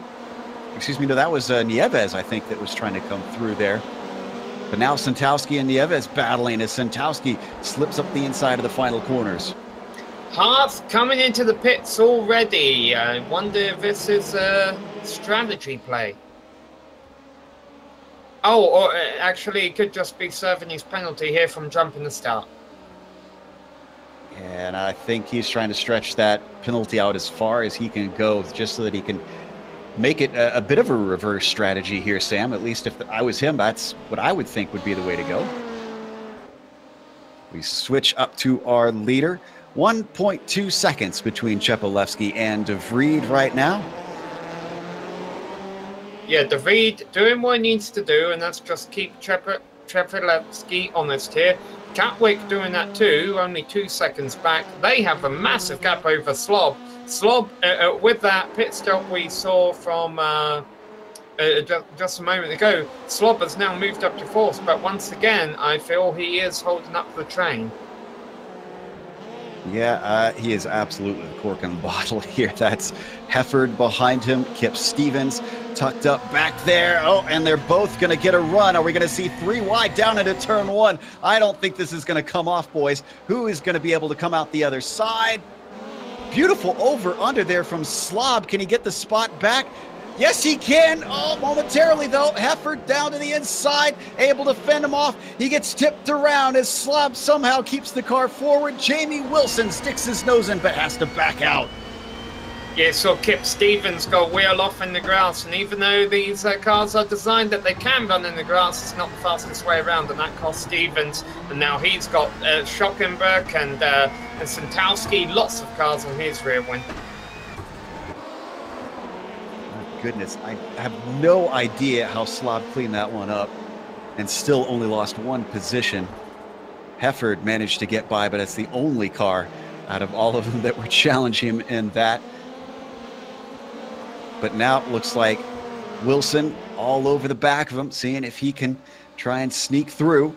He's going to look to the inside down into turn 1. Can he outbrake him? Slob gives him the inside. Must be noted, Wilson started this race in 16th, and now he just took 5th. Now he took 5th. There we go. Slob made him work for it the long way around to the Alabama roller coaster. Slob continued to slip down the order. Kip Stevens sticks his nose in down to the inside. Tried to pass him earlier into turn 1. Didn't go off. This time with a couple of bumps in the back from Boss Slob, still manages to go through. I'm very curious to see what Boss Slob's incident count is going to be at the end of this one. Check out the battle behind them. Schockenbrook, along with Santowski and Thyssen, all in a 3-car melee. This is for 8th. Ooh, another bang to the back there. Oh, and another one. That was Santowski being slowed up, and with that, he loses out to Simon Trendell. Yeah, Trendell taking advantage of that. Trendell and Santowski. Sven Demmel had an issue. He was climbing his way through the field, working on Bjorn de Forsch, and unfortunately, just tipping into the side of him. And actually, he didn't hit anything. He just took a toe. Sad to see. Things were going well for him through the first half of today's event, but after that pit road thing going on over at Road Atlanta, things have gone downhill for him. Man, Boss Slob's still the most exciting driver to watch out there on the circuit, running in 7th place right now in the sandwich between Kip Stevens and Nick Thyssen. But, you know, there's no championship or anything. It's all just where you finish in this race. So I don't blame Boss, because at this point, it's how high can I finish? So he might as well fight tooth and nail with every driver he can. And that's exactly what we're seeing him do. Thyssen all over the back of him, looking for a way by. They are still behind Kip Stevens, who has not been able to stretch away. I've got to imagine, Joe, if you're not enjoying racing around this battle in 6th to about 15th we've got here, then you're taking this too seriously, because, man, this is some good stuff we're seeing around here as Thyssen tries to get alongside Slob. Oh, that's what I love. It seems like everybody's really just having a good time out there. Haven't really heard much in the way of arguments or anything as we switch back to 11th with Nieves. Still fending off Trendell. Oh, Trendell trying to cut the course a little bit, and it doesn't go off. Into the Armco he goes, loses multiple positions, and he gets plowed into this ether. I'm going to watch on board. Now he's going to back onto the course. I'm not sure who this is that hit him. Grossman. Oh, it's Grossman. It's a switch to Grossman. He just boom, and he's gone. So that's what happens when 2 atomic particles collide. One more experiment settled. Up at the front, Stelian Chepelevsky now has a gap of 2.7 seconds over Arjan de Vries, who started on the pole. But we should point out, Arjan did not know this track and this car combo when this race started. This is impressive stuff that he's held on to this second place. Well, in Trepalevsky's defense, we have no proof that he has done any practice here either. He could be doing this purely on pace. We're starting to get to that pit stop time here. Car's going a little longer than we're used to, I think. So I wonder if this just is less full throttle around this track than the other two tracks. Yeah, that would make sense. I feel a lot of these corners here are medium speed, so you're probably rolling it through the turns. Brands Hatch, yeah, sure, it's slower speed, but that just means you have to have the gas held down getting out of those corners, and that burns up fuel, whereas Road Atlanta, you're full throttle. Here we come. The pit stop starting. Trepalevsky in. De Vries stays out. Now, that is huge. I wonder if De Vries could do this on 2 stops. You know, from what we've seen from him, I think that's a very safe bet. Because we are 9 minutes and 45 seconds into this race when he completed that lap. If he has enough fuel to go around, then if he can make a tank of fuel last 10 minutes, just a bit over 10 minutes, then yes, 2-stop is possible here. It is still possible for Trepalevsky, we should say. Because some of that 10 minutes has now been eaten into for him. He's got to stretch it maybe 1 lap longer on this stint. Question is he aware of that, or is he just going to go all out? We ride on board with our leader, De Vries. Let's see if he makes it in without sputtering. Give you an idea of a pit delta, Trepalevsky is currently 23 seconds. Bob Van Katwijk just spun in the pit entry. This could cause problems. He's going to bottle it up. He's trying to get it going again. Now, I can't believe he did not cause a red flag scenario in that pit entry. I was thinking that maybe we should mention it's difficult to enter this pit. You got to practice it. The Benelux driver has here on GSRC what we like to call an Austin Powers moment. I call it a Kevin Brown's dad moment. Oh no, wait, that's when he flipped in pit entry. Yeah. Over at Spa. Oh my goodness. So Trepalevsky is in front of De Vries, who has returned to the circuit. If the pit delta, I think, is around 25 seconds or so, even at the rate Trepalevsky's been pulling away from Vries, he's not going to be able to build up enough of a gap to win this purely on pace. He's got to play the 2-stop strategy. And again, we have to wonder, is Stellion paying attention to that? Does he know that he's going to need that little bit of stretching on the fuel? I'm pretty sure at this point that De Vries has been watching that.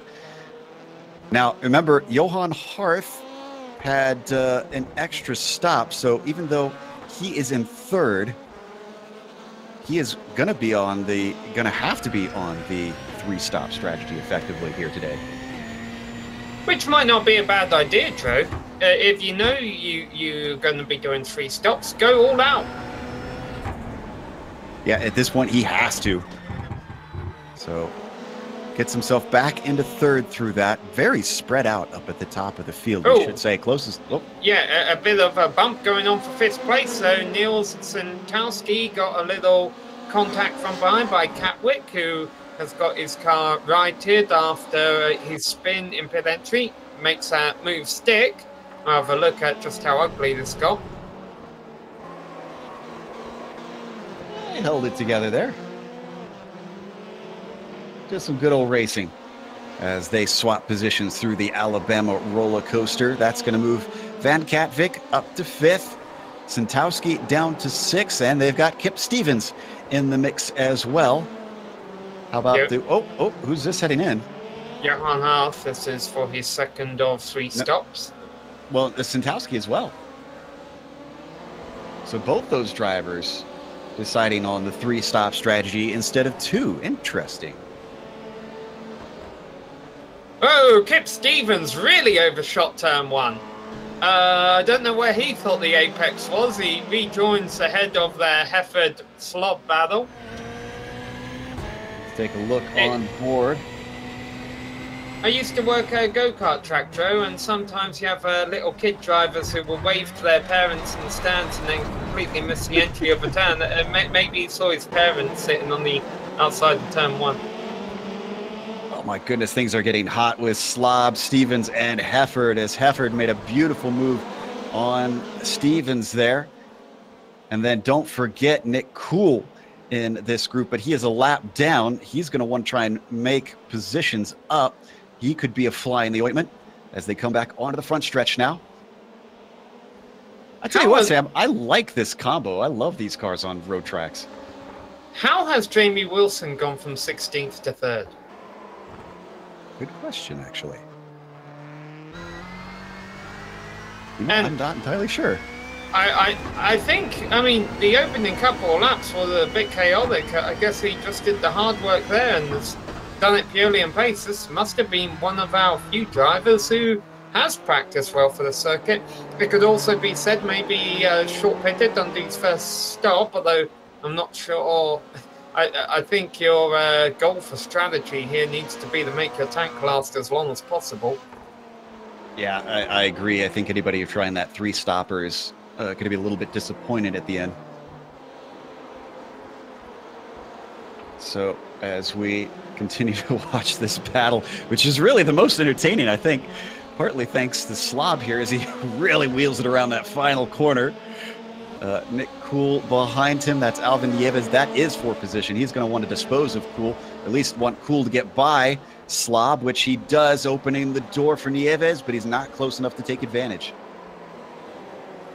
And take a look at, well, hold on, I just want to say something about this. The 2 yellow cars you see on screen right here, Grossman, remember he was involved in a major incident on the opening lap. I'm pretty sure the driver who triggered that incident was Baz Slob, so I wonder if Grossman will remember that.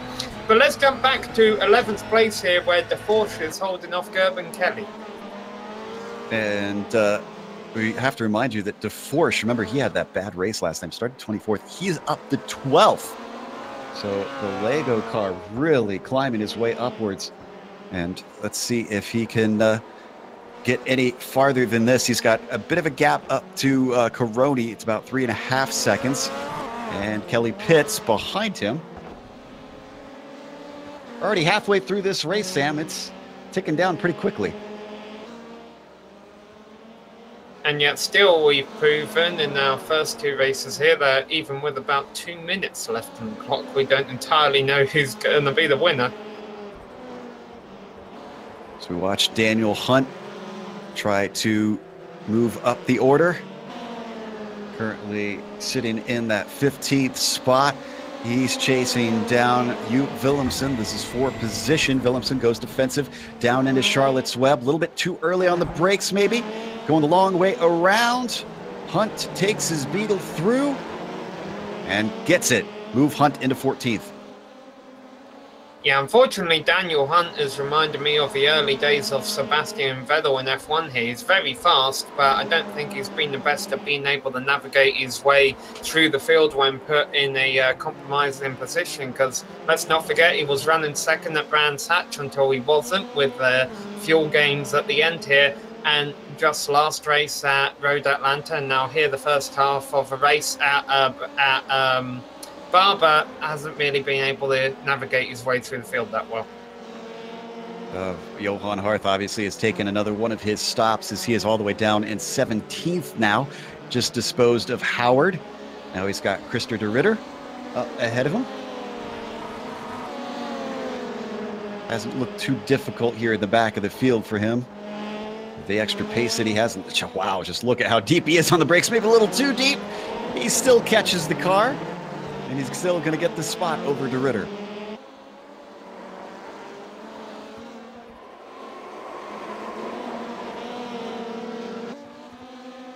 All right, 11.5 minutes left to go on the clock. So pit entry will be beckoning drivers. The drivers must resist the temptation. Daniel Hunt has crashed in pit entry, so hopefully I'm trying to reverse into pit entry. Oh, there we go. Make a compact car. Oh, it already is a compact car, right? Practically, yeah. Yep, just overcooked it on the entry. Second driver we've seen do that exact move. But they do get infinite spare cars, so obviously not really a worry once you're in the pits. You just lose a little bit of time, and he misses his pit stall on top of it. So where is Chepelevsky? Can he make it past the 10-minute mark? I think he's going to make it, actually. Yeah, he hasn't come in yet. And he's through Charlotte's Web right now. He's got a car hooning around ahead of him. That's Neil Santowski. Actually, yeah. Wasn't Santowski the one that wrecked in front of him before at Road Atlanta? Okay. Nieves and Schellenberg are into the pits a little earlier than I think they would have liked. Oh, and Chepelevsky's able to stay out. So. Well, De Vries, what do you do now? Good question. That is going to mean that Stellion's figured the game out here as the 10 minutes tick past, which means pretty much anybody who pits beyond this point should be able to get to the end as we watch Grossman and Slob continue to go at it. And it looks like Grossman decides he's going to try and pass him in the pits instead. Yeah, I think Grossman has really been one of the drivers of this race, considering I think he's been involved in 2 pretty significant incidents and still holding his ground. A little bit farther ahead of them, that's Steve Hefford that we're riding on board, looking back at Kip Stevens. Stevens very close here, up and over turn 4 into the Charlotte's Web, but not close enough as they break downhill into the chicane.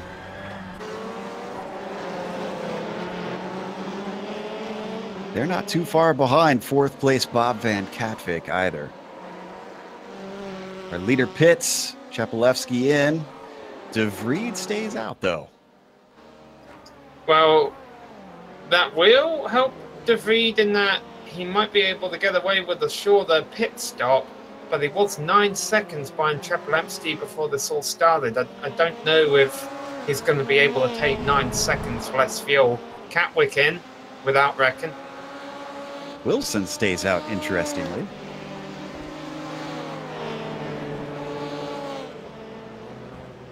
Here we see Bob Van Katwijk take a whole car into his pit stall this time. Yeah, well, let's see. Brian Howard put it in the wall on pit entry, but keeps it going straight. I want to keep an eye on this, Joe. Someone's going to bugger it up again. Caroni's in and out as well. Arjan De Vries is in. I mean, he's going to have to perform a miracle, I think, to get the lead, though, to, well, ultimately maintain the lead because he has it right now. Wilson also pits. Kip Stevens stays out. Kip Stevens is going very long. Hefford pits. I don't think that Stevens is going to make this. Chepelevsky already on the front straight, heading into the first corner. De Vries still stationary. Chepelevsky's sitting pretty right now with just 7.5 minutes left on the clock.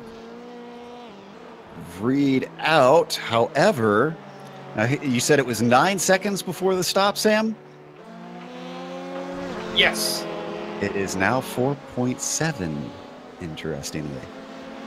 He made up a lot of time with that stop. Now, like you said, not going to be enough, but still very curious. Oh, meanwhile, in that Grossman-Slob battle we've been watching, Slob just rejoined the circuit behind Grossman, so that leapfrog strategy worked for the driver of a 46. Or has it? Because Slob could get a run on him going down into Charlotte's Web here. I was going to say it only just worked. He barely got out in front of him. If Slob's on equal pace, I almost guarantee you that he is going to be working on that car trying to get by, but looks like Grossman's starting to pull away a little bit here. And Stevens did make it to his stall, we can confirm. Yeah, and Johan Haas coming into the pits behind him for his last stop, thinking what could have been if he hadn't jumped the start at the start here. Got to get everything right, even in this chaotic bit of racing, or else it could bite you. There we see Stevens back out on course. The last of our pitters. So let's run through our top 10 real quick. Oh, or should we? Stevens in a bit of a battle here before we do that. That's with Nieves. He's going to stay ahead of him. So let's go through our top 5 real quick, run you down. Stepalon Chepelevsky is your leader. Oh, and that gap has increased. Something must have happened to Vreed. It's back up to 9 seconds. Arjan holding down second place. Don't think he can use that fuel this time to his advantage. Jamie Wilson currently sitting in third, but for how long? Steve Heffert has been battling him for a number of laps now. We'll go back to them once we take a glance at Bob Van Katwijk in fifth. Here we go, Drew. It's getting dicey down into turn 1 here. Wilson has the outside. Now that switches back to being the inside line. And somehow this is actually the battle for third now. I think, wasn't it a battle for fourth just a moment ago? Someone must have pitted. But anyway, Wilson holding on to third. And there, as they continue to fight down into Charlotte's Web, just not letting up. There we see Bob Van Katwijk rounding out our top 5 here with now only 4 minutes left to go on the clock. This race is almost over. These two drivers better be careful of Neil Santowski in front of him. He's been showboating and doing a good job of staying out of the way of lead lap drivers, but he's just got to be a little bit careful here. There we go. He pulls off to the side, let them through. Shipoopy, yeah, girl, that's hard to get. Sorry to any of you who don't watch Family Guy. And Slob finally fell victim to racing a little bit too hard maybe here. And actually, I don't think he's to blame on this one. As DeForce ducks it in the final corner. Slob didn't expect him. They come together. Both cars get turned. Thyssen shooting the gap. Let's watch on board there. Benelux driver sees the action start to unfold. Sees them come together. Says, right there. Nicely done. Everything is awesome. Let's go back to that battle for third. That's really our closest up at the top of the field here in these dying stages. Heffert is trying everything. He is throwing the kitchen sink at Wilson, but nothing is sticking.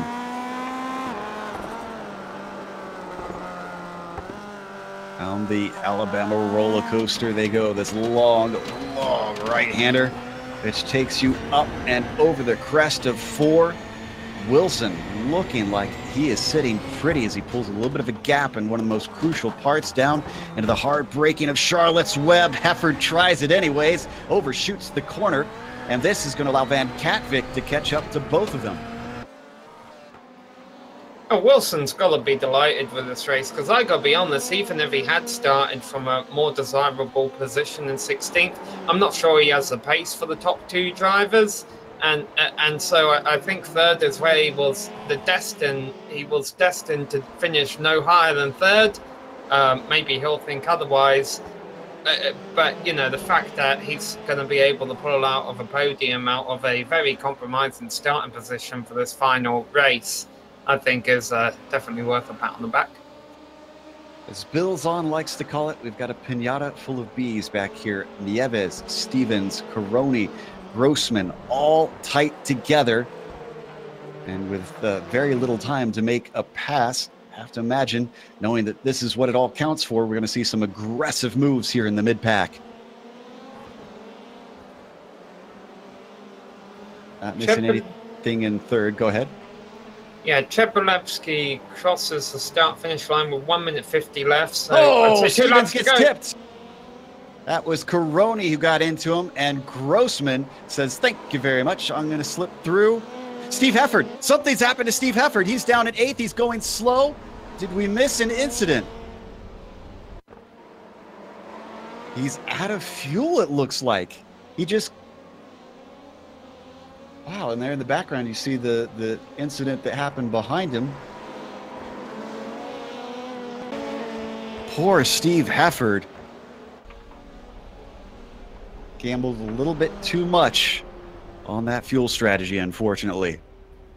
This will move Alvin Nieves up into 11th, up into 5th. Let's not forget, as a white flag goes in the air, Chevroletski coming out of the final turn. Nieves ran out of fuel at Brands Hatch, so he had to start the second race from 23rd place. He finished that in 11th. He started this race from 11th place, and it looks like he'll be able to bring home the top 5. Yeah, it shows he's got some pace in this car as we ride on board with our winner, potential winner here, Stelian Chepelevsky. Half a lap to go, 12 seconds clear, unless he botched the fuel. This one is his. And now he's showing off. I think he's got plenty of fuel. As he waggles the rear end of that car around these S's on the back half of the course. The long, long right-hander here at Barber Motorsports Park. Stelian Chepelevsky won the first one, missed a trick on the fuel on the second one, wised up here at Barber, and takes the win here overall in the Gathering of Tweakers Rallycross event. Nieves does not have 5th locked down. Grossman is all over the back of him. Grossman also having his own comeback race from early contact and a battle on for 3rd as well, as they come to the line with Jamie Wilson just holding off ahead of Catwick. Let's go back to 5th, Joe. Yeah, he's going to hold that. So as we take a glance at these 3 cars all together, Nieves gets a good run. I think he's going to have this one over the other 2. Grossman versus Caroni, which is going to be close. It's going to be down to the line. Caroni to the inside. I don't think he's got enough. It goes to Grossman. Back another battle. Wow. Renders for 10th place between Hurst trying to come back from his drive-through. I'm not sure who, and they crashed after the line. Who got that? Hurst got it by 600ths over Slaw. Oh, this is great stuff. Let's watch the replay on this. Harth knew that this was going to be his only chance to get it away from Slob, and what a driver for him to decide to battle with at the end. We know that Slob will give us a show. Wow, just stuck it in there, powered down, and made the pass in the end. I think if Slob hadn't have got off into the grass there a little bit, he would have kept it. And as hard as he tried, Baslab just comes up short. 47 incident points for Baslab. Nielsen Kowski takes the win there with 64. And I say a win that didn't count for anything, but well done, Santowski. All right, we are going to take a quick break, catch our breath here on the Global SimRacing Channel. We'll come back with the unofficial results as well as driver interviews, but stick around because on screen, you're going to see all the upcoming races here on GSRC.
Welcome back to the Global SimRacing Channel here at Barber Motorsports Park. We just watched the final race of 3 here in the Gathering of Tweakers Rallycross event. In the end, Stelian Chepelevsky did take the win, but he had to work for it. I was glad to see that at least it wasn't a rout through all 3 races. So all the marbles will go to Chepelevsky. Arjan de Vries made a valiant effort and takes a well-earned 2nd place. How about Jamie Wilson?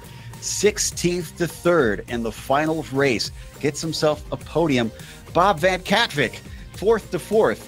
It looked like it was a lot more exciting than that for him throughout the race. At least he had some action, even though he finished where he started. Alvin Nieves made up for his bad finish in the first race to come back to 5th in this race, with Simon Grossman in 6th, Jawad Karoni in 7th, and Nick Thyssen in 8th. Then you've got Bjorn de Forsch. Remember, he started in 24th because of his incident in race 2.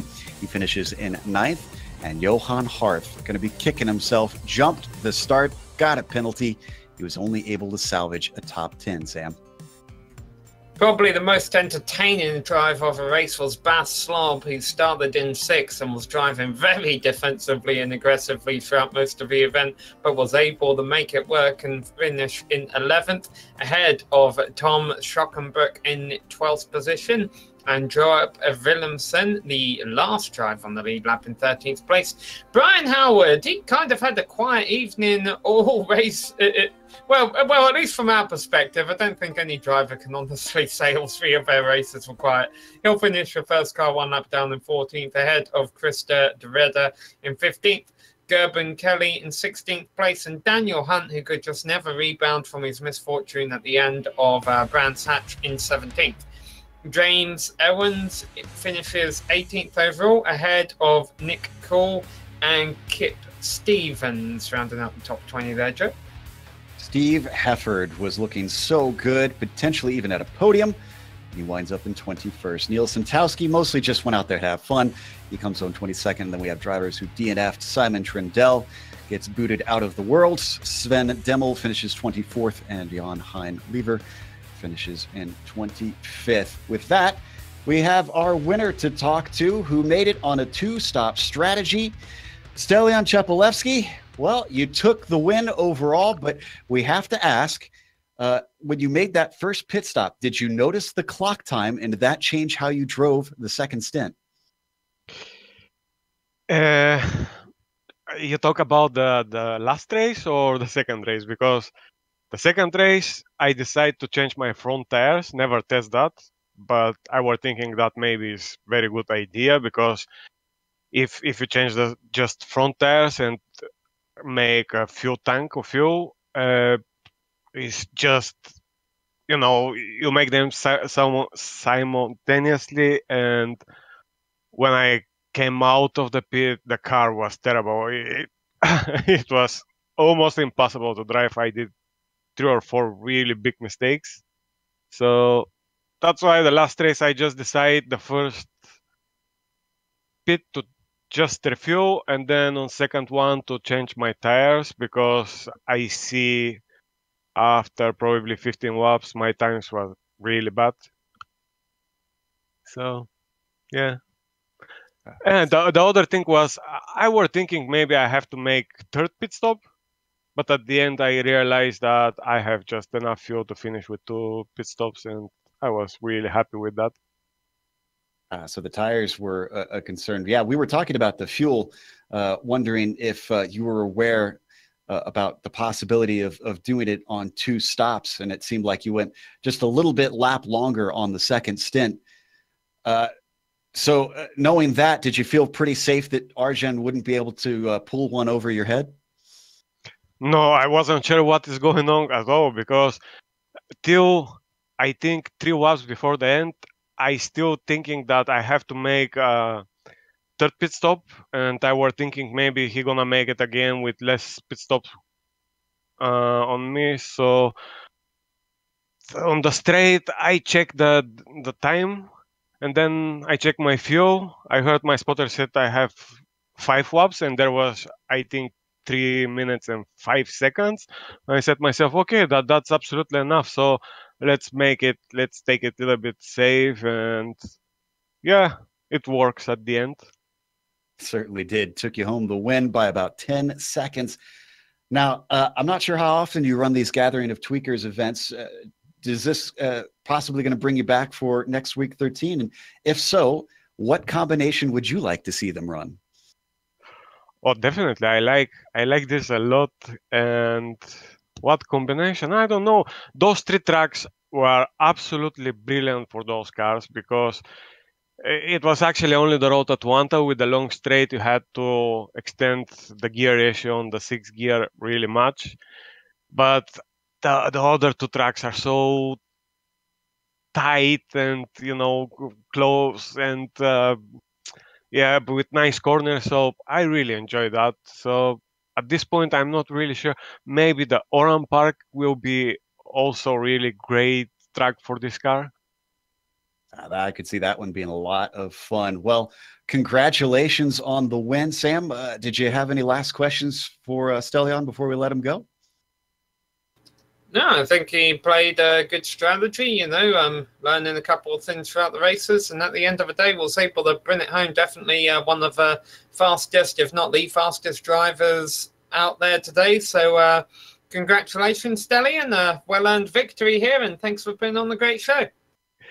Yeah, thank you very much too, guys. And thank you for the organization and for the broadcast and for everything. Actually, it looks really nice. I enjoy it a lot, really. I'm really thankful for that. Yeah. We appreciate the compliments. That is our winner here today. Stellion Chepelevsky certainly is looking like the man to beat if they do any more of these Rallycross events here on the Gathering of Tweakers. And with that, we've got to close up today. A big thank you to the Gathering of Tweakers for coming back to us yet again to broadcast their Week 13 event. We love getting to do these. They always put on some great entertainment, and they did put a lot of hard work behind the scenes to organize this, especially Joop Willemsen, who I believe was our ringmaster to bring this together. Thanks to the companies that provide the software and hardware for our broadcast listed here on your screen. And additional thanks go out to Eric Ekholm and Casey Lalonde, who provide our wonderful music. See the screen for how to get a hold of more of their great work. Thanks to the team today, Amjad, Sam, and Dougie. If you'd like to find out more about GSRC, including upcoming races, you can find it at globalsimracingchannel.com. You can also check us out on social media. We're on Twitter at GSR Channel, Facebook at Global SimRacing Channel, and Instagram at GSRC_Graham. Now, we do have more big races coming up today. A big one for us that you want to check out is the Formula Giving Race for Vamala. That is going to be Formula Renault cars over at Road America. We've also got the big grid race for the SRF cars. It's coming up later today. Definitely go check those out. Unfortunately, they're going to be on simultaneously, so you can watch them one after the other, but pick and choose which one you are more eager to see first. We also have upcoming races for other series listed on the screen. Check those out. Mark them down on your calendar. However, until next time, race clean, race hard. We'll see you on the track.